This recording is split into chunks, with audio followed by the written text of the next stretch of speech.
Hello, hello. Welcome to My Wife's Unavailable. I am your host and trusty life coach, Chelsea B. And with me today is none other than my sister, my eldest sister, Devin. The eldest. Devin. Hello, all. Yeah, I was going to say hello to our listeners. Hello, listeners. This is not Devin's first time. Nope. Is it your second, though? Well, I mean, if Maybe? you count the Third? Christmas Right. episode, so The third. holiday episodes, yeah. It's only my second one-on-one time. Yeah, which we're all the way back around.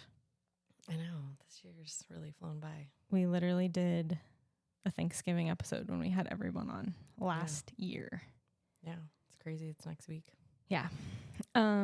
So for this episode today, I did want to do a special episode for the upcoming holiday. Somewhat of a gratitude episode, if you will. And like I was just telling you, I initially thought, I'm going to do this with Emma and I'm going to read my gratitude journal thing. Oh. And I am going to share some of that. But as I was just kind of planning out a calendar, I started to think, actually, I'm going to have Devin on because, and we're going to talk about this, but I don't really know exactly what kind of gratitude practice you have, if any. Oh. But I do know that you are often sending like quotes and inspiration, motivational quotes, those kinds of things. And you're a goal setter. And like, I know all these things about you. So I'm like, You do know quite a bit about me. I'm like, I think this would be a good one to do with Devin. Okay. So yeah, let me just back up a little because what prompted this whole thing was I have this little gratitude journal. It's literally, what is this? 3 inches by, I don't know, Yeah, 3 it's inches tiny. by 4 inches or something. It's like a little pocketbook. Yeah, it's like a little pocketbook. And Not to be confused with a purse, but yeah, I started it 4/26/2020. oh, Which happy birthday was 5 years ago. And I'm not going to say anything negative about my next comment, but I just finished it in November. I just filled it up in November. Okay. That's probably, I don't know, Do you write? 100, 200 pages maybe Yeah. of these little papers. Is each page like a time that you write in it, or is it like No, you write it's like a sentence dates. or okay. Yeah. So you could So it started off, I said, I wrote, write down anything big or small that made you happy. So I was just writing anything.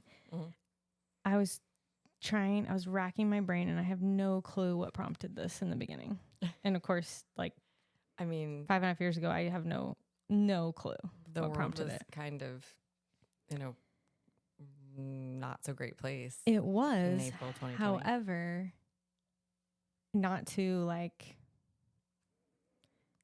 not give proper credit to that time, but that time for me and Emma was not bad. Yeah. We No, I actually agree. It wasn't that bad for us either. we got a lot of time back in our schedule. We were working out every day. We were on our nutrition. I mean, Yeah. there were obviously struggles, Yeah. and thankfully we didn't lose anybody, which I know a lot of people did. But so that's why I'm also Maybe that's it's what interesting. sparked it too. Yeah, maybe I was just in a good place where I was let me keep going. So yeah, initially I was literally going to just read this and some of them are pretty funny. But the first entry, there's 3, it's one date, but there's 3 different things I wrote. And the very first thing I wrote was when my wife switched the bedding around to have us sleep upside down just for the heck of it. What? And I cracked up just reading this because I so doing that. literally- so Trav would be like, "What the hell is going on?" I don't know why it was even a thing, but we were talking about it. I was joking around, how, I don't know, it would be funny or I don't know, but I made some comment. We were joking about it. Well, I went and took a shower that night, before bed, and I came out and the whole bed was switched around and I almost fell to the ground. I was laughing so hard. I was like, this is so funny. That is funny. And then we slept in the bed like that. And again, we woke up the next morning and we were just laughing. So we were like, what it literally looks upside down when you wake up. Yeah. So anyway, you're in here quite a bit. Emma's in here quite a bit. You know, Maggie's in here. Different foods, different experiences. I pretty much just like was writing like 3 things, like 1 to 3 things when I started.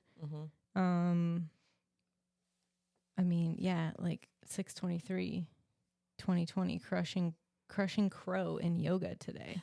I still remember that. I nailed that pose, and I was like, and I remember the instructor too, like, because she was instructing everyone to do it, and I was like deciding not to, like I was deciding I wasn't ready, and she literally looked at me and she was like, "You can do it." And I was like, and then you did it. I was just kind of looking at her, and she's like, "Just try it." And then I literally was like, I mean, yeah, I can try it. And then I did it, and I was like, wow. And you're like, I'm so writing that down later. That's so funny. Zion's in here. Yes. I think about that trip all the time. Yep. There's some Texas stuff in here. When I got a promotion. I mean, there's a lot of good stuff in here. But one thing I wanted to mention was, I got those dates wrong, but whatever. In 2020, when I started it, there was only 13 entries and absolutely nothing from March to August. Or no, that was the next year, 2021. Okay. So I started it in April of 2020. There's like a few in April, a few in May, a few in June, like literally like a few per month. September, October, totally skipped November, and there's 2 in December, and then we're in 2021. And then 2021, I had 13 entries and absolutely nothing between March and August. 2022, my first entry was on May 26th. But I would like to point out in 2022 that that was the year I started my personal development journey in March. So I'm sure I was focused on a lot of other things that weren't like gratitude focused. Yeah. I left my full-time job in May that year. And then May was when the entries started. So it's an interesting correlation. And then also had 57 entries that year. Here's one. That was 2022? Yeah, here's actually 2022. 5/26. My mom and her cheery disposition, always inviting us to dinner and just fosters a pleasant evening. Oh, here's one. I'll back up because it's Devin. Little lady. What did she tell us today? Yeah. Someone at Wendy's calls her little lady. You have a nice, what did she say? Oh, you have a friendly face. Yeah. A friendly face. Yeah. Nice little lady. Here's a cool one from October. This was 2020. What did I just say? 2021. Or 2021. I'm grateful for my sister Devin being 30 minutes away versus states away. I'm grateful to be able to see my nephews Hagen and Huck trick or treat several years in a row. Now we're like 4 minutes away. I know. Closer than that. It's crazy. This was a cool thing. So when I started my personal development journey, the book that really launched me into that was The Gifts of Imperfection by Brene Brown. And from that, there was a whole like exercise where you write down what I'm trusting, what I'm grateful for, how I'm practicing my faith, what inspires me. That was really cool too. Just like a good exercise. And that was in the middle of it. So also what I realized is some days I was writing specific things, and then other times I was doing like a different exercise if I learned about it or if I thought about it or whatever. Yeah. There's times where I brought Emma into it, and I literally have what I'm grateful for and what she's grateful for in here. 9/11, Brad.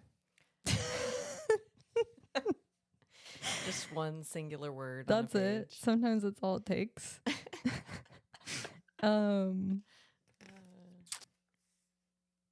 There's another Devin. Yeah, girl. And hiking and our hiking. Oh, yeah. And our I'm thankful for our trio hiking all the hikes time. and First brekkie. hike this Sunday, by the way. Oh my gosh, I'm so excited. Me And too. finally doing Gateway Canyon. Yes. We're going to cross the river. That might be kind of wet. You're going to have to bring I have to bring a change of something. shoes for the other side because it's literally in the beginning, and then Oh, you for sure cross gonna have to over bring some water shoes, rain Crocs. boots, something. Yeah. I'm excited about that. What else did I want to say about this? Oh, 2023, it gets thick because in 2023 we did was Claim Your Power when we did 2020 or in 2023 or both? We did it at the beginning of a year, so it could have been 2023. I think it was 2024. 2023, and then we did it again last year. Yeah. So yeah, that's right. And I wasn't really into it last year, but I did it. But you did it. And I discovered my human design in 2023. One of my entries was just about wanting to change my drinking habits. And so that was happening. There's a reflection exercise in here from the book The Monk Who Sold His Ferrari. Are you familiar with it? No, It's it's basically about, it's a really good book, but Ferrari. yeah, What? it's really highly recommend. It's kind of told in like a fable type story, but basically it's about, just based on the title. yeah, it's basically about this, I think he was like a lawyer or an attorney of some sort, and living like in the fast paced, very busy, high stress, high grind world. Lifestyle, Yeah, lifestyle.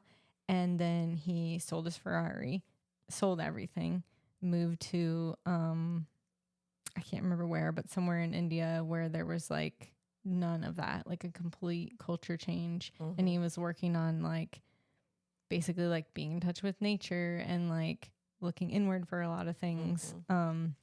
So there was an exercise about, or not an exercise, but there was talk about like, I think it was the 10 or 12 rituals of something, I don't know, rituals of daily living or something like that. I could be getting this wrong, but it was like communing with nature or like having a moment of solitude, bringing music into your day somehow, things like that. And I'm pretty sure there's like 12 of them. So there was a period in 2023 where I was focusing on that. Yeah, that's interesting. I don't remember that, but I'm sure you told me about it. And then I had no entries from April to October. And between 2023? Yeah, in between October and December. Probably because were we doing Claim Your Power then? No. Oh. I think it's because we were house hunting and I was working a lot. I was doing a lot of rovers to try to like save more money. Yeah. And then August that year we closed on our house. September we moved in. October through December there's only 3 entries. I mean, it was literal chaos for probably 6 months. And I guess my main takeaway is just kind of like how it fluctuates and how I really see a pattern of like when things are going well and when I'm on my personal development stuff. Didn't you make that a priority? Yeah. But I mean, I'm not gonna lie, I don't love how much it fluctuates. And that's one thing I'm working on is trying not just about balance, but like staying in touch with those things that are important to me that keep me going, like with the energy that I want to bring and that I want to have, how I want to show up in the world, that sort of thing. Yeah. But then also I started thinking like just about a gratitude practice overall. And I even I reached out on social media for people to share with me their gratitude practice and not a single person responded. Really? And so I was like, now I know some people like probably just didn't want to participate or whatever it is. But I was also like, there's also probably people that don't have one Mhm. or that aren't, maybe they don't find it important or maybe they've never thought about it or whatever the reason is. Mhm. But then I was just like, dang, that's kind of crazy. So I guess mostly I wanted to communicate the benefits of it and also that it can be a lot of different things. But I was hoping to get a little more input from people, to be honest. Yeah. But Yeah. so, now that there's your name again, Devonshire. Sister trips with Devonshire. I know we didn't do a sister trip this year. I know it's just been so busy. It has been busy. It's been a very. Here's Noosh. Very Today I met Nooshie at Where You Been, and we had drinks and chatted. Where you been? But so anyway, now that I've yammered on and spent 15 minutes introducing the topic, what do you want me to talk about? Yeah, do you have a gratitude practice? I would say yes, but I would say my gratitude practices kind of shift just depending on my my mental state / what I have going on. I mean, I definitely try to do a couple different things, which I'll share in a minute, regularly, because I think it's important regardless of whether things are going good or whether things are going not so good. Or not even not so good, but just not how you planned or not how you want, or because I'm a firm believer in just there's like a lesson in everything. And sometimes you have a harder climb before you get to the top and like those, those types of things. So for me, I definitely have my own little journal that I write things in. But I also did, I think it was last year, I ended up getting an actual journal that was more like thought provoking. Not that it has super in-depth questions. It's literally like, what are your intentions? What are your 3 intentions for today? What are things that you can, what can you find joy in today? And then it has you do like a reflection at night, which is more of like literally reflect, write whatever you want. And then it'll say like 3 things that you're grateful for. So I try to do that. Like, again, that might not be every single day, but it's most days.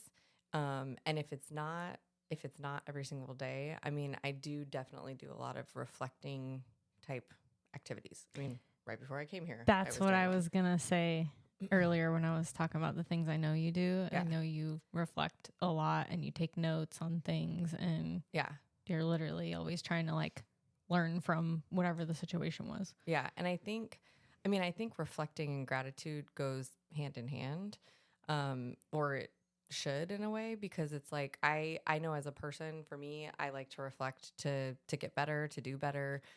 But then there's this other side of it where it's like, if I feel like I'm not achieving what I want to achieve, or if I feel like, man, I've been, working so hard at this one thing and it's not getting me to where I want it to go or whatever, like I definitely try to use it as that learning piece. But I think that there's a lesson of gratitude in that, where you have to look at that and go, oh, yeah, I've been super busy doing all these things that I think might not be, working out for me or panning out for me. But actually, if I look back at my month or whatever, like this came out of that and this came out of that. And like, those are all maybe small wins. Maybe it's not the big win that you want necessarily right away, but and then I think, again, the gratitude of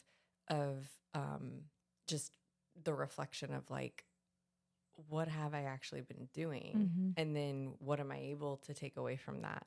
Like I think about, this was something I was talking about recently, is like, working from home versus having to go in.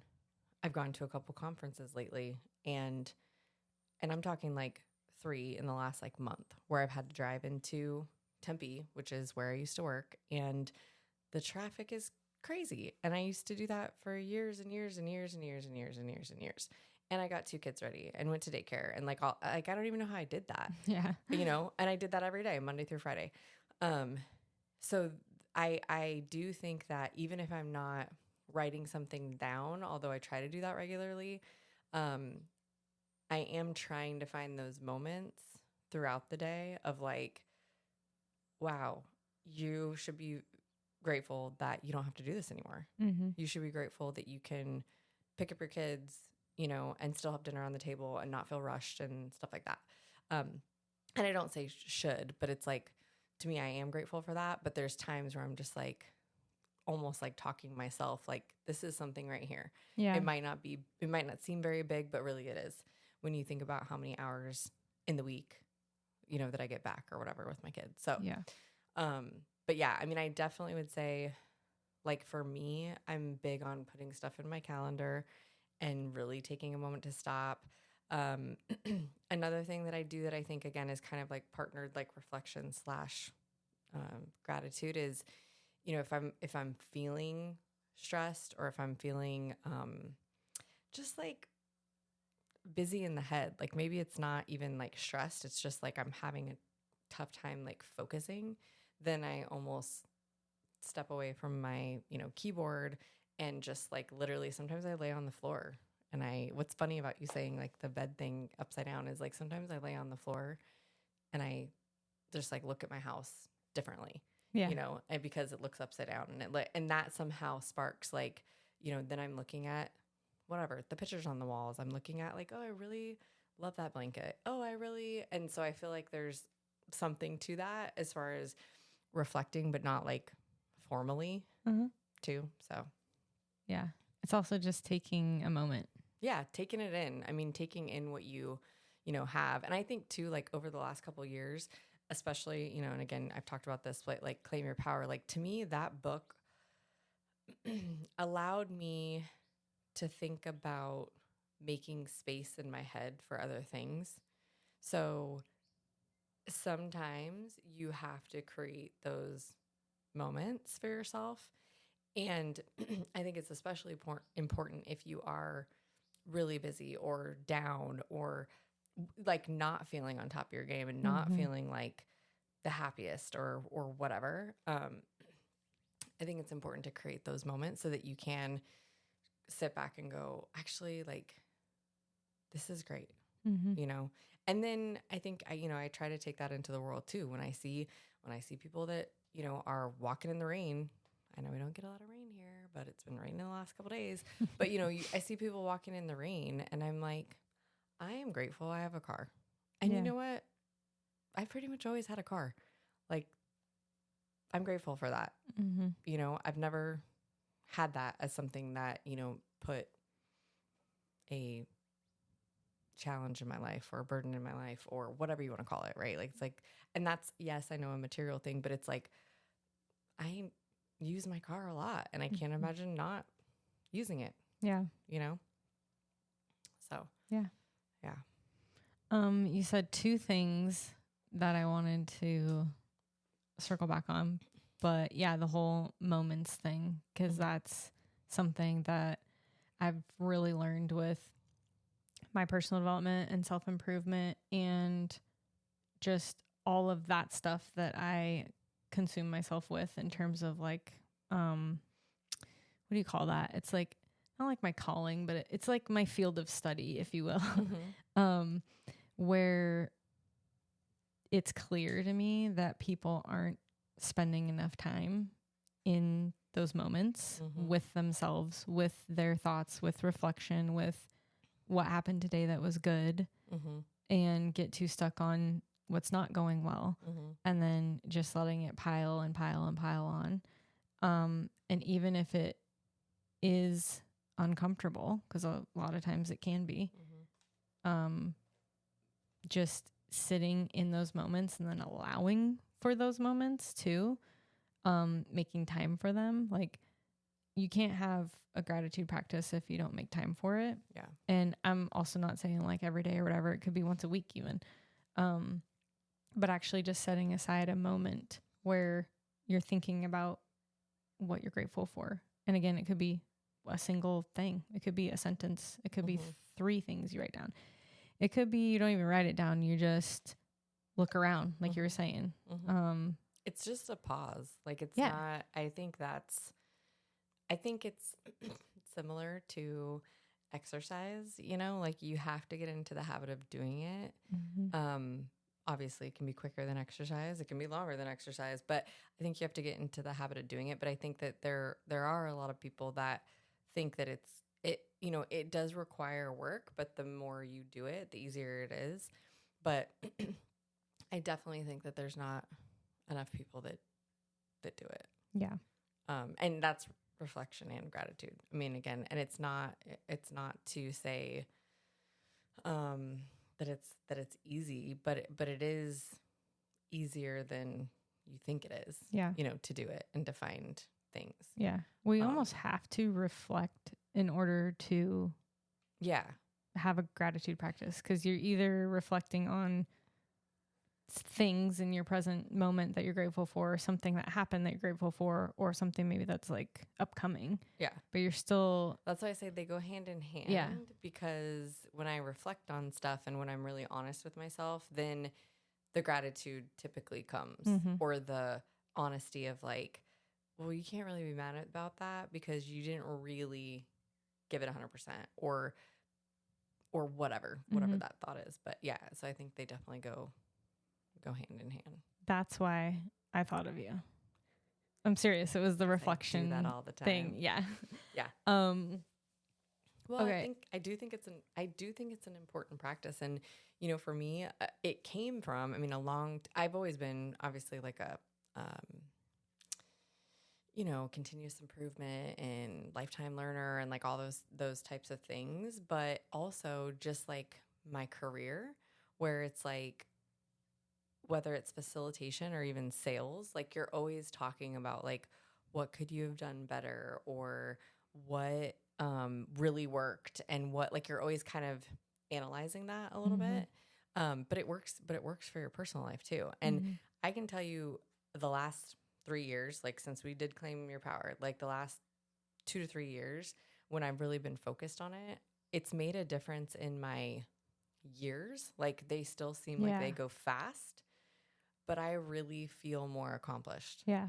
Like more meaningful. Yeah. I feel like, no, I actually did focus, or I actually did move the rock, or I actually and not that I felt like before I was like wasting so much time, but there were definitely years where I'm like, what the heck did I do this? Like, what did I do this year? What did I do? I don't think I did anything important. And like I couldn't remember, And so I think that is part of like the meaningful thing, is it's like, no, like I set out to do specific things, and I feel better physically, mentally, like my relationships are better. It's just, so I really do think it goes hand in hand. Yeah, totally. Another thing you said was, actually I'm not 100% sure now what your exact words were, but it made me think of, it was something about, you were talking about in those like low times where it's all the more crucial to have yourself some kind of reflection, gratitude, whatever. It's all under the mental health and well-being umbrella, but have something that pulls you out of those dark moments. And you're absolutely right. It's a tool to literally like 180 out of the situation. That's something I've learned. And it's funny too, because there are times where Emma's done it to me. There's times where I've done it to her, where we're complaining about something, or we're mad about something, or whatever it is. And then we'll literally be like, so what's something good that happened today? Or like, what are you grateful for? Just like totally just like cut off whatever the like negative moment is. And not that you can't have a negative moment and you need to vent about it and all these things, but it's like, okay, now that sometimes you get in a funk and then you're venting about everything, and it's like, and it's like, okay, now you've got that off your chest. Yeah. We've talked about it. That can't be like, you can't like let that ruin your whole day. That can't be like all that happened today, or, this week or whatever. Yeah. But yeah, just like a literal, what are you grateful for? And then there's other times where it's been like the last thing we talk about before we go to bed. What are you grateful for? There's been times where it's like a first thing in the morning thing.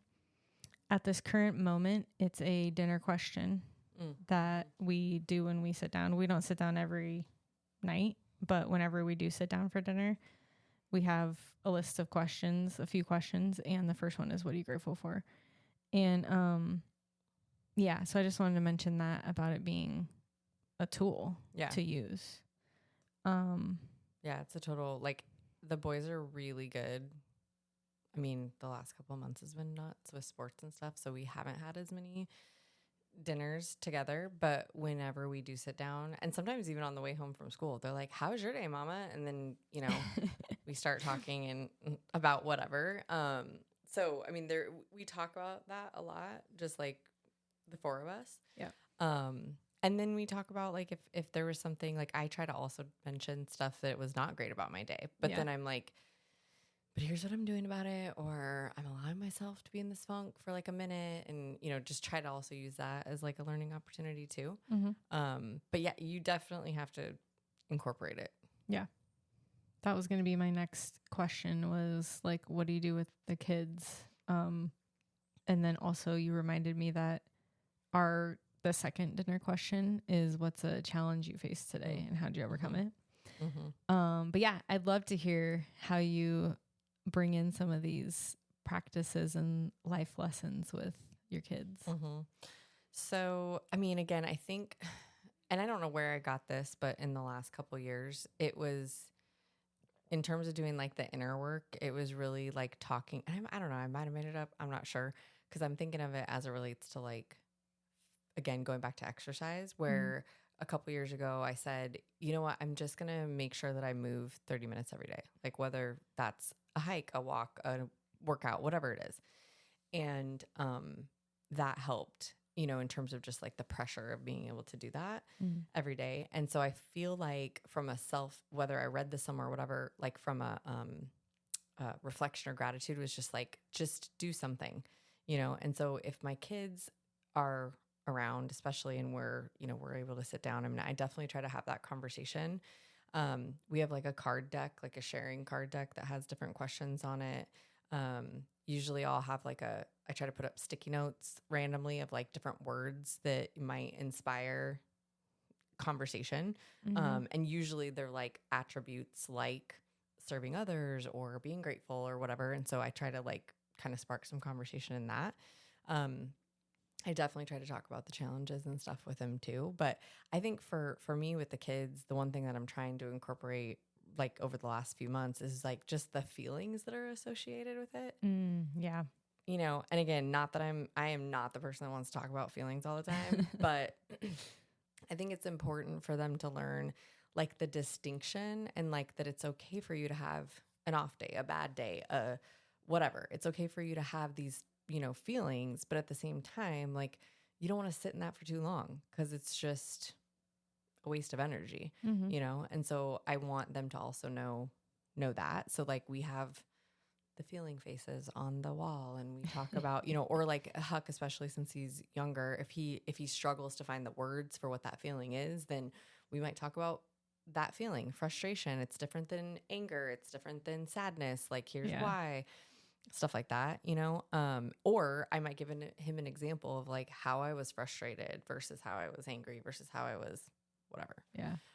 But I feel like, I'm constantly trying to incorporate it. Like, if there's, you know, let's say you do something, you know, or Grandpa does something, or Nana, or whoever, you know, it's like, talk like, oh, wasn't that so cool that Nana did blah, blah, blah, or wasn't it so cool that you got to spend that time with Grandpa, or wasn't it?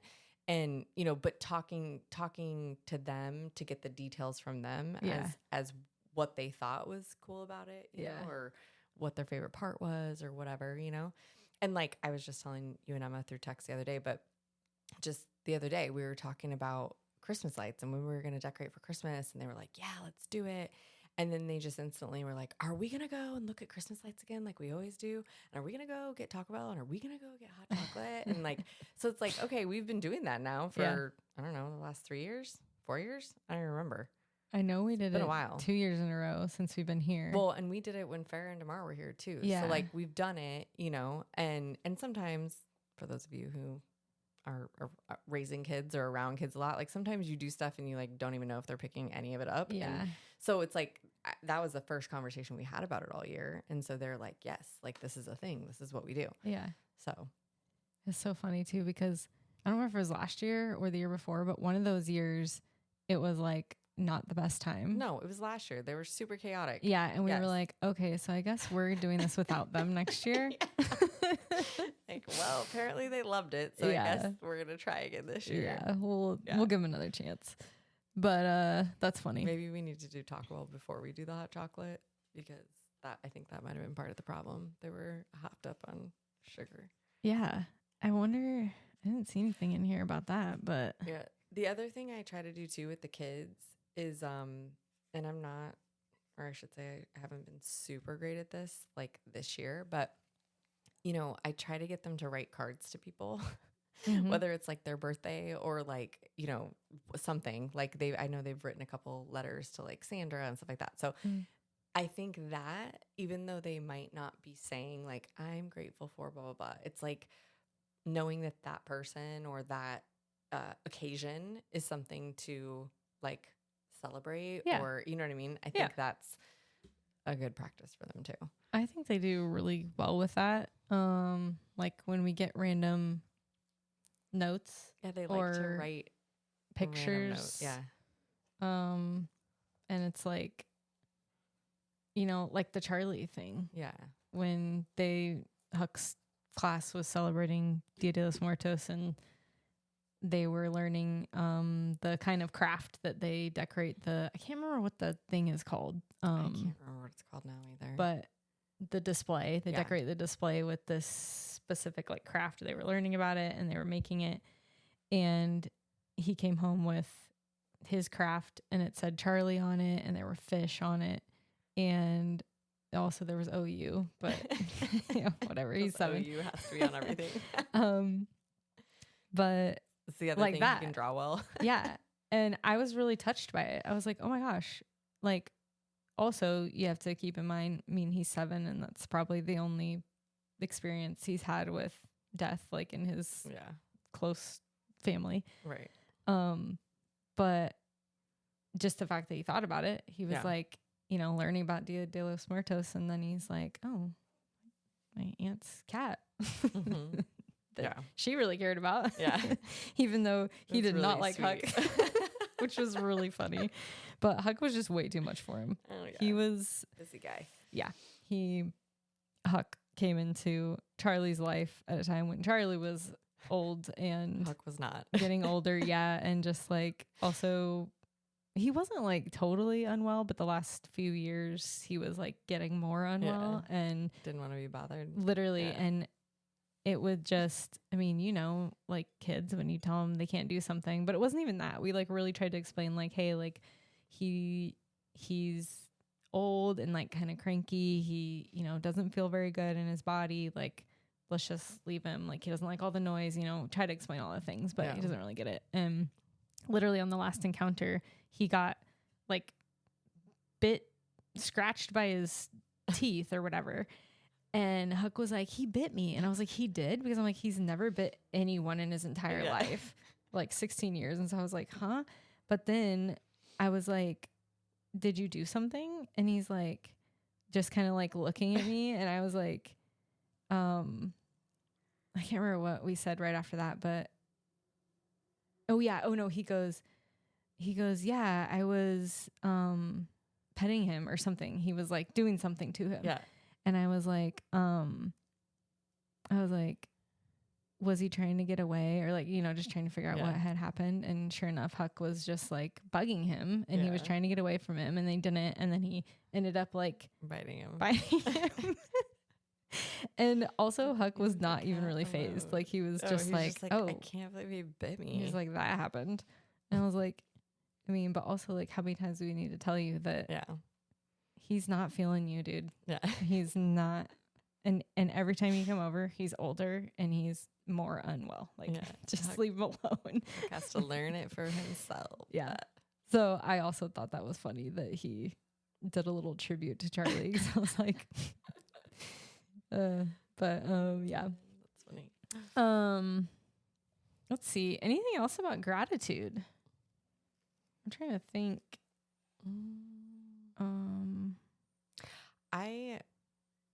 one thing I was going to mention, just as far as like a common practice and something that it helps during the times that maybe are not so great, is, and I've done this for as long as I can remember, like I will write things on my mirrors, or you mentioned inspirational quotes. Like I will definitely send that out if I feel compelled to do so when I find one. But in my practice, if you will, like during the week, I have several other, so it's not just gratitude journal. Like I have other journals, or I think I have like 6 notebooks that I write in that are all separate things. But I really try hard to be like, if something hits me, like in the moment, like I'll literally go to my bedroom and write on the mirror, whatever it is. And so then, it's kind of like that running list where if I'm having an off day, I can go in there and I can read it because it meant something and I know what it means. And so it's just that reminder. But I mean, I redo it. Like I'm constantly redoing it. And then if there's something that I'm like, I want to be able to hold on to this specific thing, then I will write it in a notebook. And then at some point when I feel the need, but usually I feel like I don't go more than like a month, I'll go back to that notebook that's kind of the running list of stuff. So whether it's like affirmations or quotes, or I even took some of the stuff from Claim Your Power that I had like highlighted. I wrote that all on like one page, so it was in one place. So that's something that I've done forever. And I think, again, it's just kind of that constant reminder of like, even if you're having a bad day, like that doesn't mean you have to have a bad everything. Yeah. Yeah. And I like the like inspirational quotes, writing stuff, writing like little reminders, whatever they are. I have like also notes on my mirror, sticky notes randomly, like, and actually just got rid of a couple recently that have been around for a while because I was just like, that served me well when it happened, and right. We'll leave room for something else. But because also it makes you reflect. Like when you find a quote or see something that inspires you, you're automatically reflecting on something that like resonates with your own life, or maybe some place you'd like to be, or like a change you'd like to make, that kind of thing. But you have to, in order to like feel inspired, you have to reflect on something in your life. Yeah. So, keep sending those quotes. Yeah, I also think in terms of just, when I think about learner comprehension, like in what I do with my actual job is, one of my jobs, the act of writing it down, the act of reading it, the act of reading it out loud, like all of those things help you commit it to memory. But then also like it almost, I feel like there's almost a different motivation for that, because you're like, okay, like not only am I committing it to memory, I'm like committing to writing it down. Like I'm almost committing to doing it, even if it's not doable. I'm doing air quotes, by the way.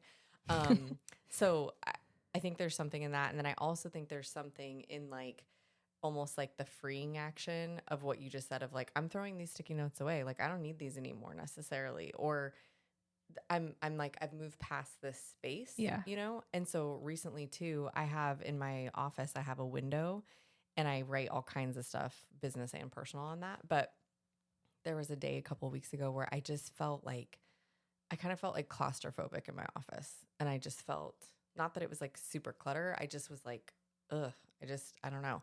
And I said, you know what? I looked up at this board. I'm like, do I really need this stuff? Some of the stuff had been up there for a while. Some of the stuff was like a list of things that I needed for like chimney cakes, for example. But I was like, do I really need this stuff? Because I feel like there's always an ongoing list. I have and I just cleaned the whole mirror off without even writing anything down from it. I just cleaned it off. Start fresh. Yeah. And there was something about that where I was like, oh, and then it kind of opened up space, like literally, because there was nothing on there.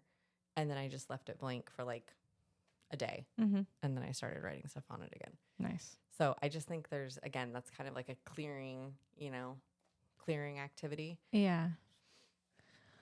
Okay, so one more thing I want to touch on before I ask you some questions. You've been asking me questions. No, I mean like kind of like a what do they call it? Like a speed rapid round? Fire kind of. Oh, okay. Not like really, but sort of. Closeout questions. Closeout questions. But anyway, before that, you and I are both very like driven people. Yes. And not to say like low points don't happen. But there's something that I just can't put my finger on with people. It's a very common thing. Like, what is it that prevents people from essentially getting unstuck or taking that first step to turning things around, even if it's just a mental turnaround, or even if it's just the small turnaround? Like, I need to just do something different. Like, I cannot figure it out, and it, like, I don't want to say it troubles me, but it's on my mind all the time. Like, when I have interactions with people or when I read things, like true, stories, accounts of things, it's like, what is it that makes it like not as challenging for me to go, this isn't, like, I'm not okay with this situation. I need to do something different. And then I'm doing something different versus the person that might not even think about it. Maybe they're scared of something. Maybe they're just lazy. I don't know what it is, but like, what is that difference? Are you asking me what is it? I mean, your input would be great. Yeah, but I'm like that. I'm like, I mean, dude, that's a whole I other have hour. Theories. Yeah, I mean, maybe I should ask, what is it for you? Yeah, I that makes it. First instinct when you started talking was like a fear of greatness. Yeah. That was my first thing. But then when you started adding a couple other things to that, I thought, I mean, yes, I definitely think that there are people that fear the greatness within because it is scary. And in some cases, you're alone at the top and you feel like you need someone to show you or tell you or whatever. Like, but I do think that there's also I think there's a lot of things. I think there's people who, like you just said, maybe they don't care, but I don't know. I'm sure there's people that don't care, but I also think there's people that don't, your whether it's societal norms or like your family norms, like if there's no one that's doing it differently, then why do you think you should? Even though you might internally, like I think about the dinner that we went to a few weeks ago, it was My Human Design, and there was a woman that was like, I'm not like unhappy, but there's like something inside of me that I know I'm not doing like what I want to do necessarily. Like she couldn't really put her finger on it. Like I don't even remember. I'm not saying the exact words that she said, but like it was something like that where she's like, she knew she needed to do something for herself, but she wasn't even quite sure what she needed because she wasn't miserable, but like there was things that were making her like unhappy in her life and stuff. And so I just think if there's, for people that if they don't have someone who's like digging into that or empowering them or supporting them in that or whatever, then maybe they are just where they're at, And then I do think, it's hard. It's hard to maintain the pace. Yeah. And I love the pace, and it's hard for me to maintain the pace sometimes, So I feel like for me personally, that feeling of being stuck or being not using all of my potential or not, like that feeling to me is worse than the effort that I have to put into being that way. So I think there's some people that look at the effort as like a really, really big feat, and like it just seems like too much, which it can be, especially when you're first starting. But then I also think that there's people like me who are like, I would rather just bite the bullet and do it and like, start running because I know at some point I'm going to get faster and quicker and easier and whatever, than to like sit and watch things just like pass me by. Yeah. Yeah, it's interesting. I mean, I definitely think a large part of it is fear of something. Yeah. I mean, I definitely think fear is, that like I said, that was the first thing when you started talking. I was like, fear fear of, you know, again, fear of being great in the sense that like, at some point, when does that end? Yeah. At some point, how do I keep up? At some point, like, you know, whatever. What if I become irrelevant? Like, I mean, there's so much of that. Yeah. You know, and like, I don't know. For me, I just think that if you feel it, and this is part of obviously the work that I've been doing, but like, if you feel it in your core, like, you can do something about it. You know, in my experience, if I don't do something about that feeling, then it eats me up. Yeah. Like, it'll keep coming back. It's going to keep being there. And I don't like that feeling of like, I gotta move. Yeah. Yeah. It's interesting. I wish I had the answers. That's something that I wish I could help people with, like in my coaching practice, is with exactly that. I mean, and that's also why I'm a personal development and self-improvement coach, because I want to help people get to where they're trusting themselves, they're happy, they're, you know, all the lists and everything. And it's not so much about maintaining it, because it changes. The ebb and flow is just natural. But it's the moment where we have the opportunity to change course or change our mindset about it, or find another way. Like, okay, that didn't work. What else is there? And actually, what's funny is my therapist was just asking me about this today. He was saying like, he was basically like asking me like where I got that from, where I got the, I guess, personality trait or whatever characteristic of, like not, I can't remember how he put it, but like kind of like not settling. And I was like, I don't know, some people might call it stubborn, but for me, it's more so like, okay, have I exhausted all of my options? Like, is this a true dead end?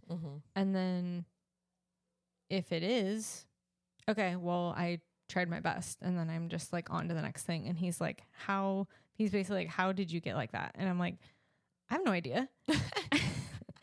I'm like, I'll have to get back to you and ask my parents on that. Yeah. Like I said, like mom would probably say I like was rebellious and stubborn as a kid or whatever, but it was more so just like, but is that really impossible? Like, is that actually a no? Like, and just like the curiosity of it, but also, like, I also really like the challenge of, I think I can find a way. Yeah. I feel like because I feel like that's me too, but different in terms of just, there's definitely a competitive like spirit for sure. But I think also too, being in professional development for, I don't know, 10 plus years, I see how many people do things really poorly when it comes to like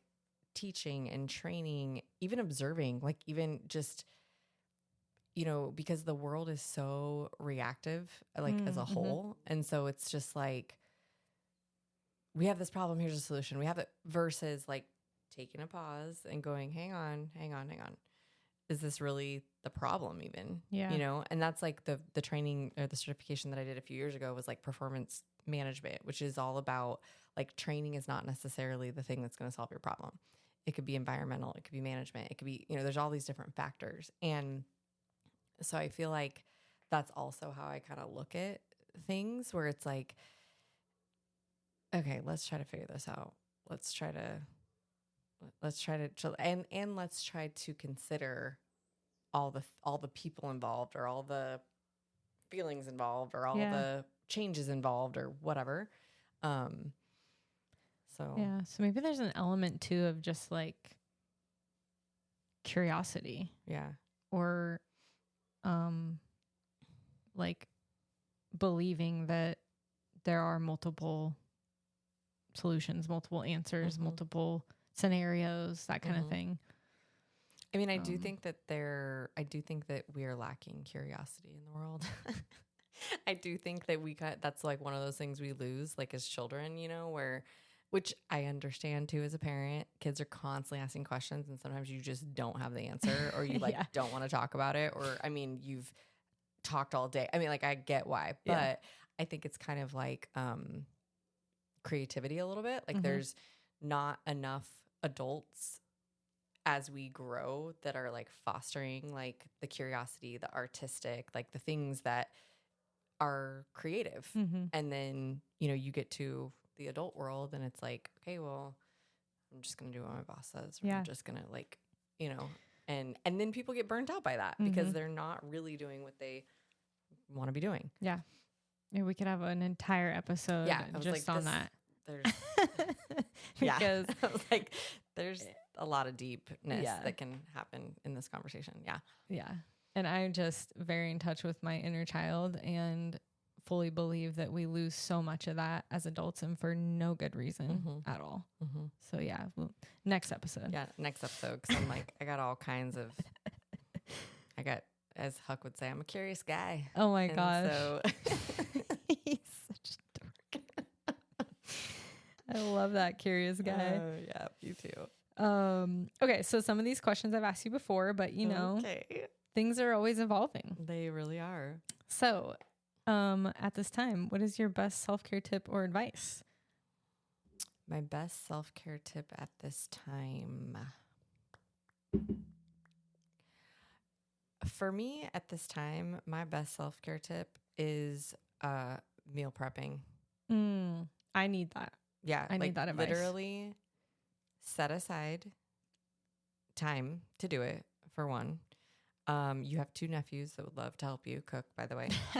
Great. Because they do. They love to help. But like literally like October, I don't even know what happened in October. November, I mean, like the last couple months, like 2 to 3 months have been absolutely nuts. We've had something going 6 days a week. Like it's just crazy. But, Monday comes and I work from home. And if I don't have meals planned, then I am eating like, I don't freaking know, Skittles, and I don't even know what I'm eating. Like sometimes I'm not like, so definitely the last month, I've been really solid at just like, okay, I'm going to make sure that I'm making something that's healthy for me. I'm going to make sure it's portion control, blah, blah, blah. I make my list of groceries like during the week. I go and pick them up at Walmart or whatever pickup. So I'm not actually going in the store. Mm-hmm. And then I just set aside time and I do it. Yeah. And That's that to great me has advice. kept me, not only healthy, but it's like, I feel good because I have done something for myself and then I'm not rushing around. I'm not starving. I'm not like, there's something for me and meal prep too, not only for me, but for the kids too. If I can, like if there's something specific, it's like, I'm trying to be as proactive as I can in that because then I'm also not stressed about whatever. Groceries or whatever. And then they get to learn that that's something they might want to think about for themselves in the future. Right. Right. But yeah, that one, that's my. No, that's great advice. We're getting better, but we need to set aside a day like each week to just knock some food prep out, and it would help us greatly. What lights you up? What lights you me up? There's a lot of things that light me up. I'm trying to think of something like currently that is lighting me up. Travis and I just went to a networking event last night, and not that I was feeling in a funk about chimney cakes, but my boss, who I love, is leaving, and so I've been kind of just in a funk about work. And we went to a networking event last night and it was great. And I just was like, this is like, I love this. I love connection. I love people. I love talking to random strangers. I really love that. And then, we made kind of a date night out of it. So that was nice too. But it was just like, to me, I'm like, this is what I love. And this is what I love about us having a business where we can be like, come in, be part of the community. Like, that really is every time I go to a networking event, regardless of what it is, I love it. Yeah. Devin is the networking queen. Can you take your sister-in-law next time? Because Which one? Oh, that sister-in-law. one. I thought you said sister, so I wasn't talking about. Oh yeah. Oh yeah. You're Sister-in-law. Yeah, you're totally. no, because she not so much about the networking, but more of, I mean, yes, the networking, but more of the socializing, talking to people, like learning about what other people are doing, Mm-hmm. which I guess is that technically networking, learning about what other people are doing. I mean, yeah. I don't know, but like I feel like the networking, you're usually taking that information and doing yes, something with it. yeah. You know, which she will, but she's also just like but a curious cat too. Yeah. So, you know, and she likes to learn about Yeah. things. And No, I'll then next thing totally- you know, she's calling Maricopa County about mosquitoes. So she would be she would be a good one to take with me, because I don't have to worry about her like not like talking and oh like yeah, having you a won't have to conversation. entertain Yeah. her at all. If You anything, might I'd lose be her. like, Emma, yeah, if anything, I'd be like, answer your phone and we're leaving at this time. Yeah. And like, yeah. But no, yeah, I could totally take her. I mean, I've done it for so long, but I think that's one of the things that I also love is that part of it doesn't feel like a job. Like that part of it feels like this is what I'm meant to do. Yeah. I'm also surprised you didn't say that winning the Mesa pitch is lighting you up right now. That is lighting me up. Yeah. Yes, it is. Yeah, I should have said that. That's Yeah. lighting me up for sure. Yeah, shout out to Devin. She presented to the Mesa Chamber of Commerce and other people that attended this event. There were 5 contestants. Yeah. All giving their business pitch to a panel of judges for 3 prizes, and Devin won us the first prize. So Woohoo. I know, and I never win anything, so the fact that I won is awesome. No, she did so good. She had a whole presentation. She practiced. She was up there in her garb, and no, it was really good. And I also think we had a leg up because we had an actual product that people could try and taste and see. Like the other business, the Gentleman Barber, he was really cool too. Did he get second or He got third? Third. Okay. Third. The biomed guy got second. Yeah. His stand was really cool too, like with all his products, and I liked his whole thing.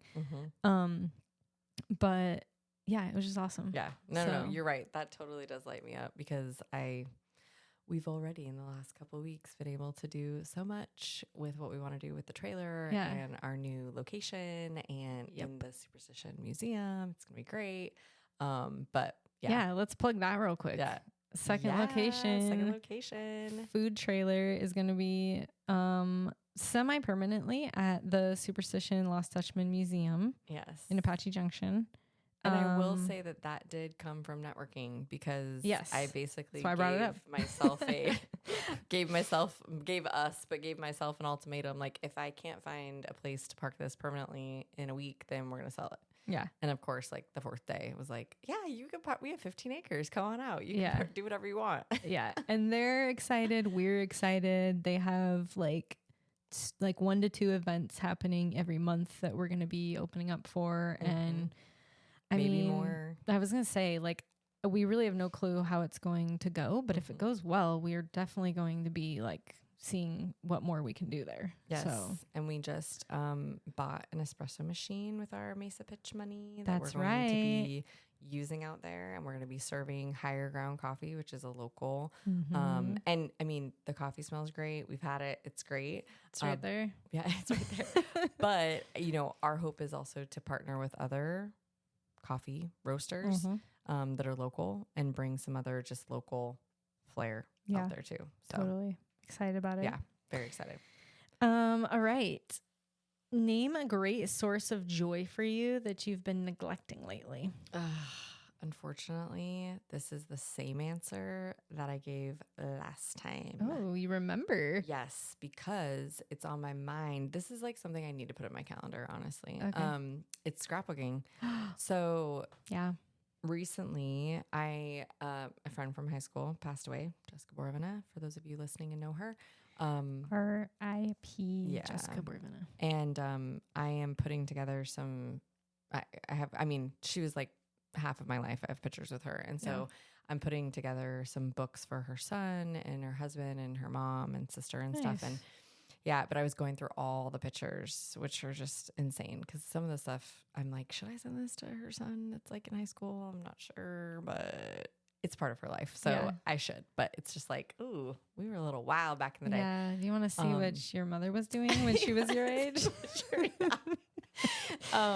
but going through those even, and those are like my earlier scrapbooking, like not, you could tell I'm like, yeah, I was an amateur then. But going through that, I was just like, Devin, you still have so many pictures. You still have so many things, you know? So I did tell myself, I don't know if I'll get it to it this year, just based on what we have. But I did tell myself, like, I need to start putting this in where it's like, okay, January, I'm going to work on Halloween. Like I'll do the small projects that I know I can do. Because that's kind of like a drag for me too now that I haven't spent as much time on it and I really enjoy it. It's like, now you feel like you have like so much to do. Yes. Yeah. So it's like, okay. And again, kind of going back to what we've been talking about, where it's like, okay, how do I chunk this up? How do I make this not feel as big? Because it is big. It's a lot. I mean, it's probably like 5 to 7 years of stuff that I could do. It's like, it's a lot. But as my fellow scrapbookers know, you start doing it and then you have 12 hours and you have so much. I mean, it's not hard for me to like pave through that if I really spent time doing it. Yeah, so, because you enjoy it. Because I enjoy it. So I just need to and like Aunt Joan and I have talked about getting on the phone and like doing it together, and it just doesn't happen. So I'm like, I really just need to put that in my calendar and focus on that. Yeah. Well, let me know because I really want to get my recipe book built out. Aunt Joan sent me that stuff a couple months ago too. Yeah. So. And I just put some away today. They're just like printed on computer paper that I really like. And I'm like, I need to type these out. And I want them to be in a place in my recipe book that Aunt Joan made me because it's like family recipes. It's like what we make. It's what, we like. And I don't know, maybe someday I can give it to someone or whatever, but it's like also so they're not forgotten, because then sometimes too, when meal prep comes along, it's like, what do I make? Yeah. And then I don't know how many like months or years down the road, you're like, oh, why am I not making this more? Like this recipe that you love, like same kind of thing. So let me know. But yeah, probably not this year. Maybe next year. I don't feel like it's something that's gonna happen this year. But but that's okay. But I do want to join you once or twice, however long it takes me to work on my recipe book. Okay. Deal.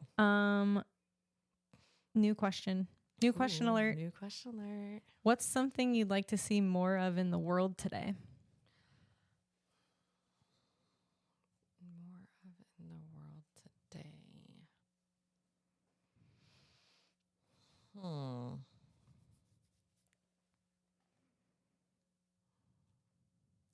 Maybe I should send these questions ahead of time. I feel like I should have an answer to this question. I mean, there's a ton of stuff like I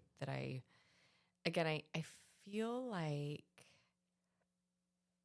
my immediate reaction is like, but I don't know if I have a word just yet, but it's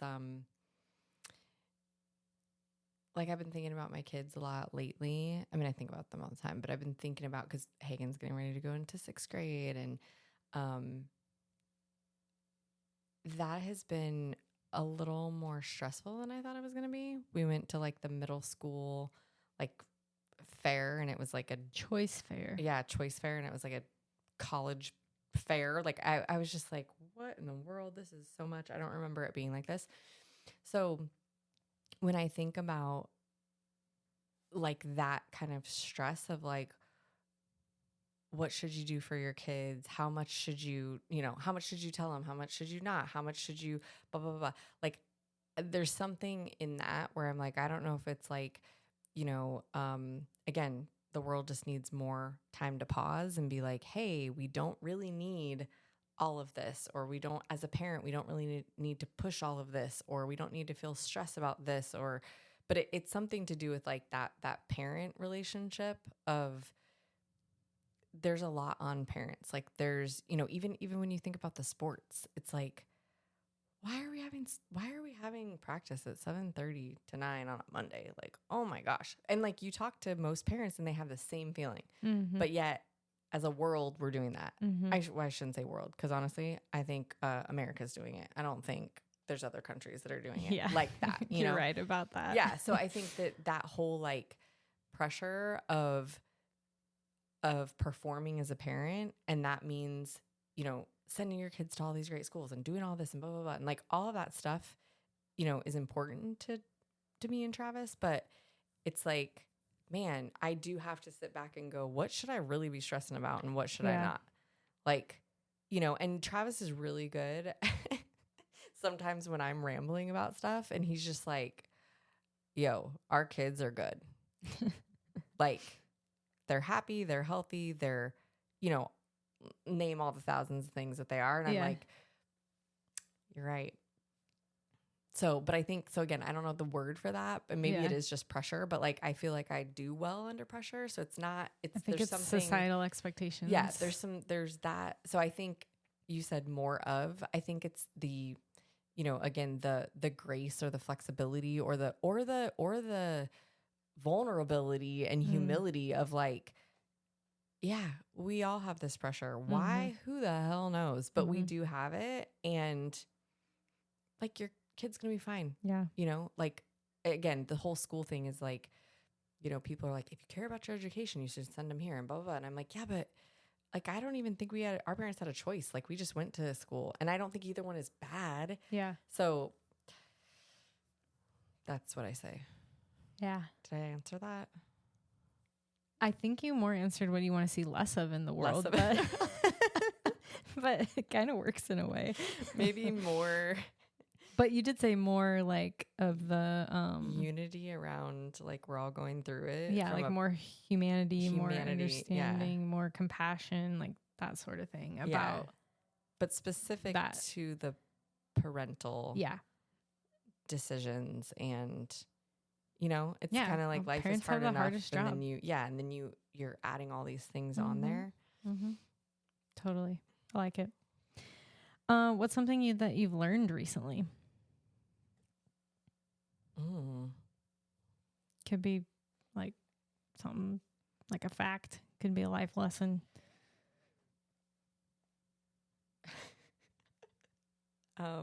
Again, the first thing that comes to mind is all the mosquito knowledge that Sally dropped on me, because I knew that the mosquitoes were running rampant, but my sister-in-law told me all about it, and even what, you know, I could do to detract them before the news or anyone else did. And now they're streaming that story all over the place. So I know. She could have wrote that story. Yeah. Like, literally, I was like, what?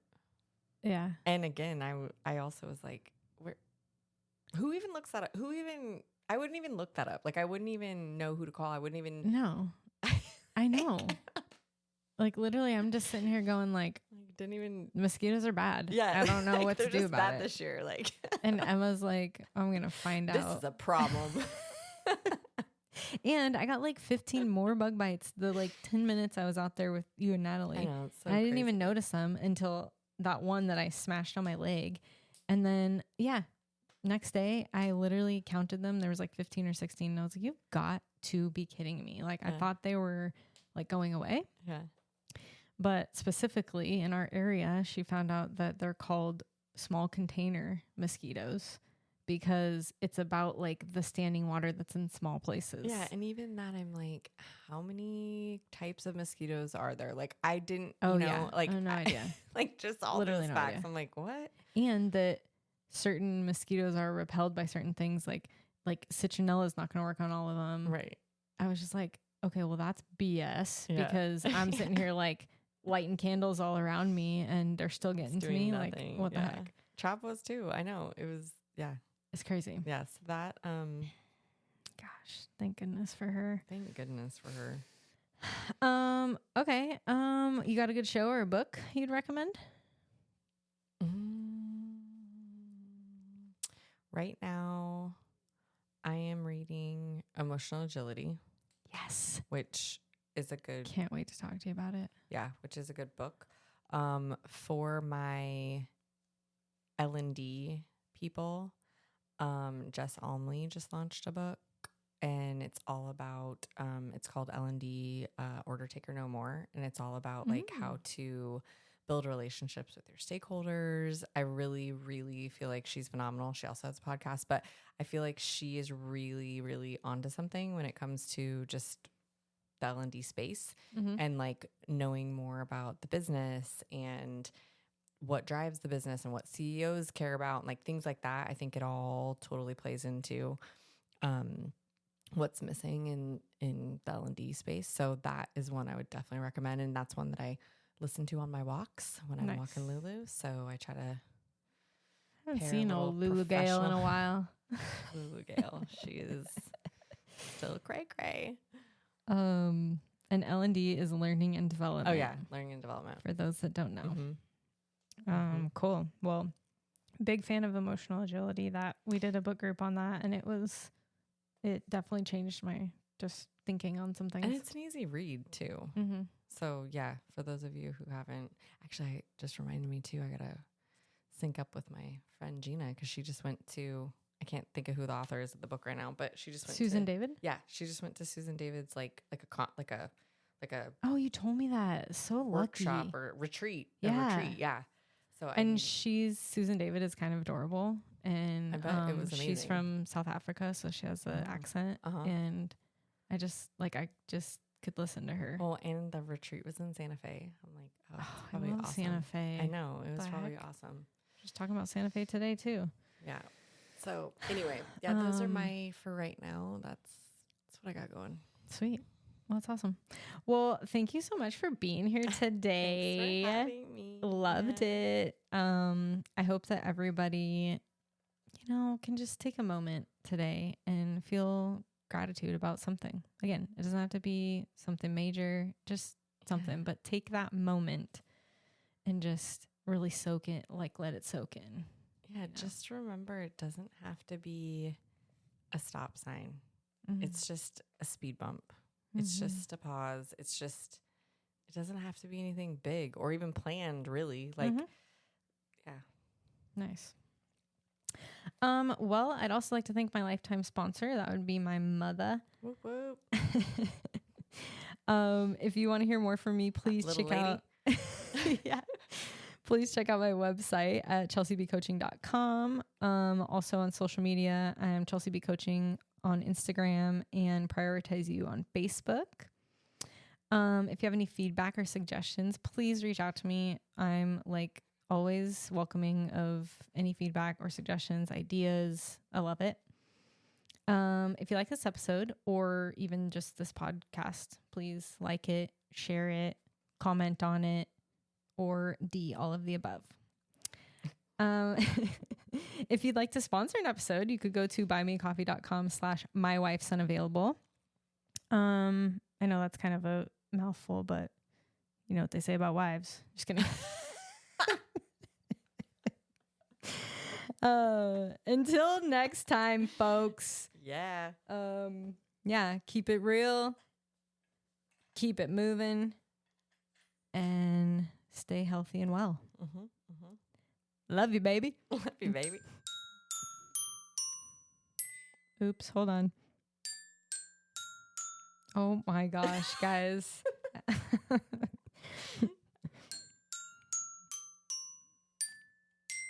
Bye-bye.